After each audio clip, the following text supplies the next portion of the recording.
Olá, meus irmãos e irmãs, a paz do Senhor Jesus seja com vocês. Com alegria, estamos aqui para compartilhar mais uma vez o conteúdo das revistas de Escola Bíblica Dominical, desta feita para estudar a nossa lição de número 7 da nossa revista Crescendo na Palavra, em que vamos tratar do tema da pós-tribulação, ou seja, o que acontecerá depois da tribulação e antes do milênio, naquele intervalo que se dará ao fim da grande tribulação e o início do milênio.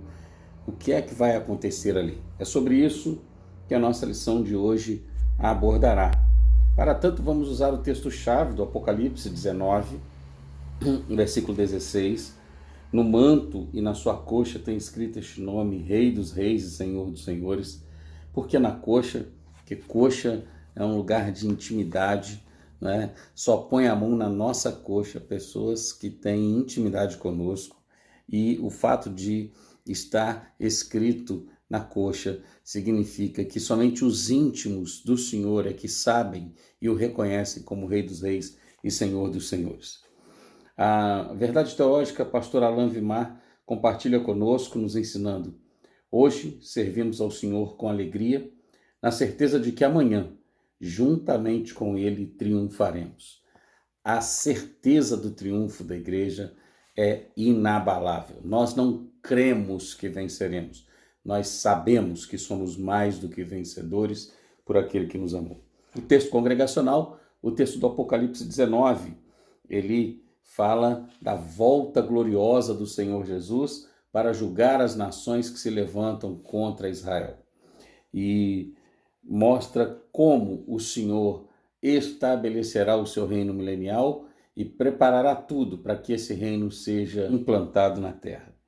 João aqui está relatando no capítulo 18 do Apocalipse a ruína do Império Babilônico, da queda da Babilônia. A Babilônia é o sistema criado pelo Anticristo, e a queda dessa Babilônia por causa do juízo de Deus sobre a humanidade e sobre o Anticristo, e logo depois com a união do Anticristo com todas as outras nações, ele reunindo os exércitos das nações para guerrear contra Israel, a quem ele culpará por tudo de ruim que estiver acontecendo no mundo naquele momento.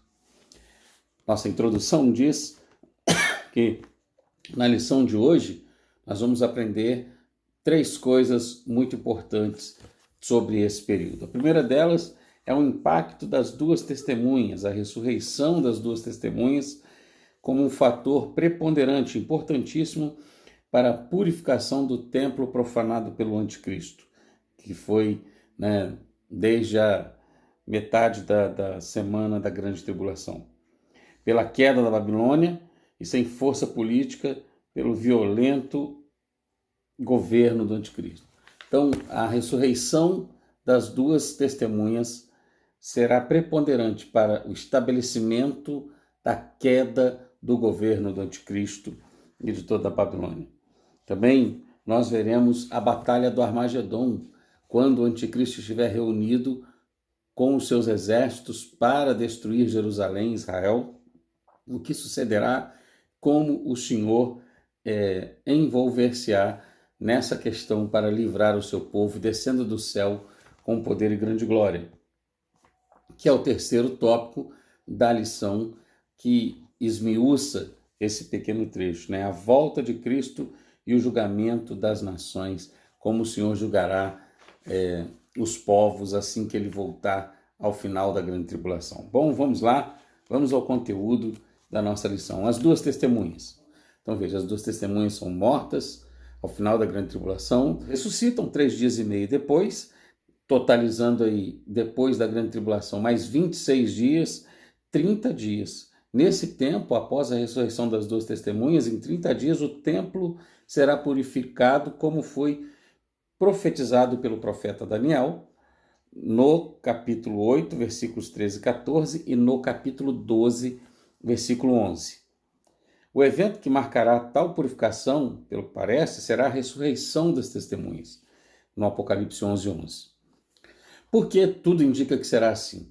Porque devido à não satisfação dos judeus pela profanação do templo, mais os eventos que acontecerão logo na sequência, a ressurreição das duas testemunhas, que causam grande espanto e temor entre todos, né? Diga-se que, pelo que parece, este evento fará com que muitos se convertam ao Senhor.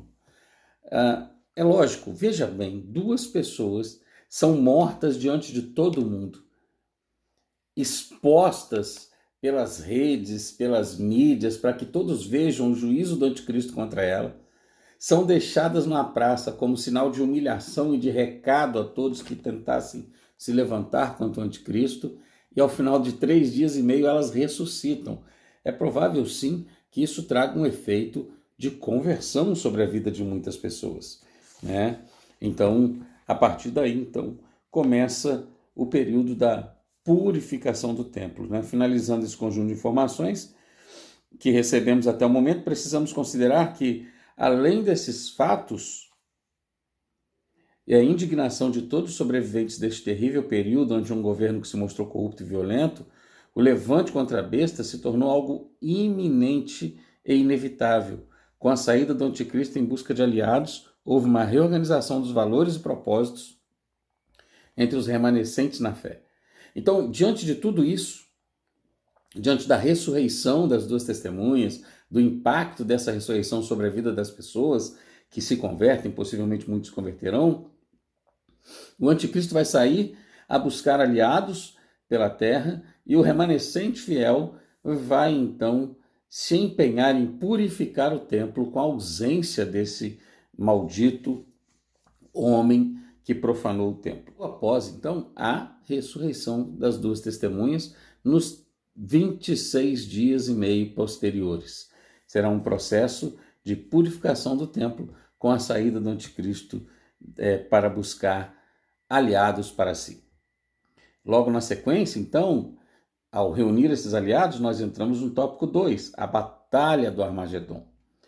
Passando pela purificação do templo, que se deu 30 dias após o término da Grande Tribulação, precisamente 45 dias depois da purificação do templo, conforme o profeta Daniel também nos afirma, lá em Daniel 12:12, o Senhor Jesus voltará em glória, cumprindo os 1335 dias da profecia.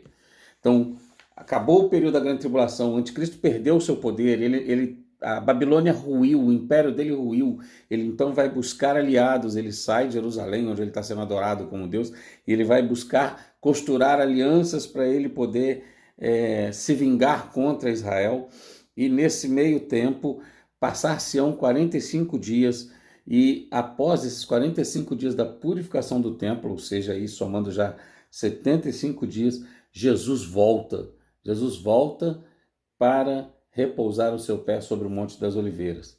Antes, porém, o que é que vai acontecer nesse tempo? Entre esses 30 dias de purificação e logo os 45 seguintes, haverá a Batalha do Armagedon, que é uma grande guerra, a penúltima guerra da história da humanidade, em que o anticristo vai levantar todos os seus exércitos contra Israel. A palavra Armagedon é o nome composto da palavra hebraica Har, que é montanha, e Megido, que em seu correspondente no grego, Armagedon, sendo bem provável o Monte Carmelo. Megido era uma cidade na terra de Israel que ficava na região de Issacar. Este local ficou muito conhecido, muito famoso, por causa de 2 massacres terríveis que aconteceram ali. O primeiro dos cananeus, em Juízes 5:19, e o segundo dos israelitas, lá no segundo livro dos Reis, capítulo 23, 29, e no segundo livro das Crônicas, no capítulo 35, versículo 22. De maneira que, em Megido, os reis se levantam contra o Cristo, para irem contra Israel. E assim como esses 2 massacres históricos ocorreram lá, outro, o último e derradeiro deles, ocorrerá quando o Senhor julgará todos os reis da terra que se levantaram contra ele e os destruirá, conforme também profetizado pelo profeta Zacarias, no capítulo 12, versículo 11, e em Apocalipse 19, 11 a 21, a descrição de como esse fato acontecerá. Megido é o anticristo reunindo todos os seus exércitos e cercando Jerusalém para destruí-la. E o povo de Israel reconhecendo que Jesus é o seu Messias, começará a clamar, começará a buscar ao Senhor, e então o Senhor virá e livrará Israel, destruindo o anticristo ao final desta batalha.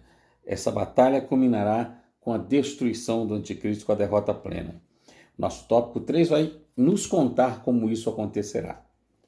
Então, a volta do Senhor, ela terá algumas características marcantes na batalha do Armagedon. Ela será física, o Senhor estará ali presente, né? Ela tem um caráter pessoal, ele está vindo vingar o seu povo, vingar a sua criação. Ela será visível a todos, todo olho verá. Ela será triunfante e gloriosa, não há possibilidade de derrota. O anticristo já está com a sua derrota decretada. Quanto ao último caráter desta palavra, a palavra de Deus revela que ela será com grande poder e glória, em contraste com as circunstâncias simples e humildes da sua primeira vinda. Então, é um contraponto. Assim como na primeira vinda ele veio em humildade e simplicidade, na segunda vinda ele virá em glória e poder. No passado, na sua primeira vinda, Jesus sofreu humilhação, foi condenado pelos nossos pecados. Agora ele voltará como juiz e senhor, como o soberano do universo. E ele volta sentado sobre um cavalo branco. Cavalo é símbolo de força, de poder, e a cor branca representa pureza e santidade, além de ser um símbolo da vitória na guerra também. E o Senhor vem acompanhado dos seus anjos e arcanjos e derrota todos os inimigos do seu povo. Todos os textos bíblicos estão aqui citados na nossa revista, Zacarias 14:5, 1 Tessalonicenses 4:16, Apocalipse 19:14. E também Mateus 25:31. Cristo virá nesse exato momento tendo não a cruz como um fim, mas sim o trono de glória, porque a cruz já foi. A cruz ele já venceu, a cruz ele já superou, agora ele vem para o trono de glória, com honra e majestade.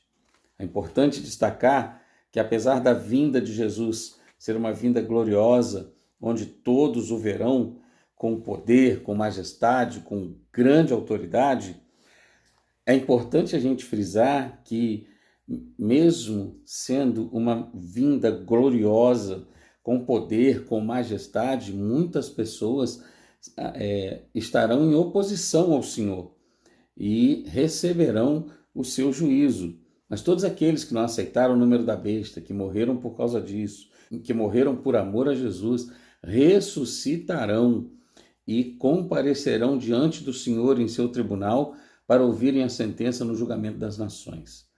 Por que os exércitos da terra farão aliança com o anticristo para destruir o povo de Israel? É preciso lembrar que o anticristo ele terá o domínio da mídia, o domínio da narrativa. Gente, quem tem a palavra tem o poder. A palavra influencia. Quem conta a história influencia.